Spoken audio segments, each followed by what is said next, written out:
बाईच्या नजरेत फक्त अदा नसते, सातबारा विकायला लावायची ताकद पण असते.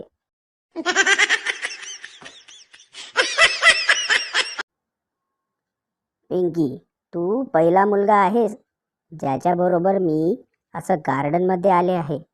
बंड्या, मी पण पहिल्यांदाच असं कोणाबरोबर तरी आलोय. चल त्या झाडाखाली बसूया. पिंकी, तिथे नको, तिथे पोलीस खूप मारतात.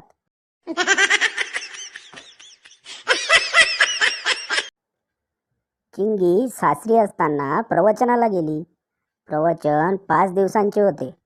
प्रवचन करणारे बुवा म्हणाले, ज्यांना स्वर्गात जायचं असेल त्यांनी हात वर करावे.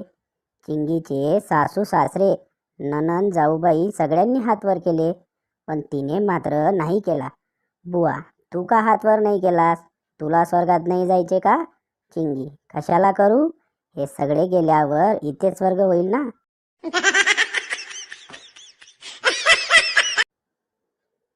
गण्या, कुठे आहेस? चिंगी, गॅलरीमध्ये बसली आहे. आणि तू? गण्या, मग मी फाईल मॅनेजरमध्ये बसलो आहे.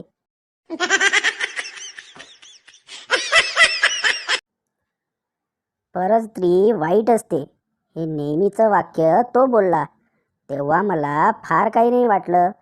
पण परस्त्री कठीण आहे, परस्त्री हाताबाहेर चालली, परस्त्री आटोक्यात येत नाही, ही वाक्य बुचकाळ्यात टाकणारी होती. मग त्याने तोंडातला मावा थुकल्यावर कळलं की तो परिस्थितीविषयी बोलतोय.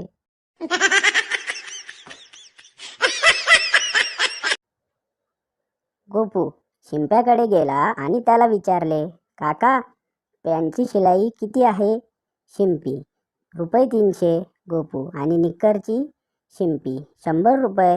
गोपू थोडा विचार करत, मग फक्त चड्डी शिवून द्या, पण लांबी जरा पायापर्यंत करा.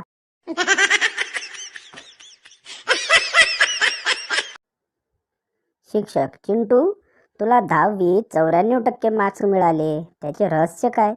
चिंटू, त्याचे श्रेय मी माझ्या आईबाबांना देतो.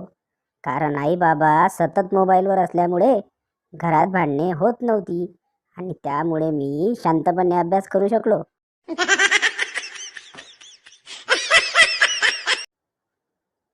शाळेत बाई वर्गात मुलांना प्रश्न विचारत असतात.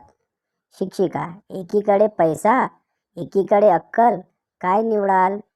पांडू, बाई आम्ही पैसे निवडू. शिक्षिका, चूक आहे, मी तर अक्कल निवडली असती. पांडू, हो बरोबर आहे बाई, ज्याच्याकडे जे नसतं त्याने तेच घ्यायचं असतं. बाईंनी पांडूची चांगलीच अक्कल काढली.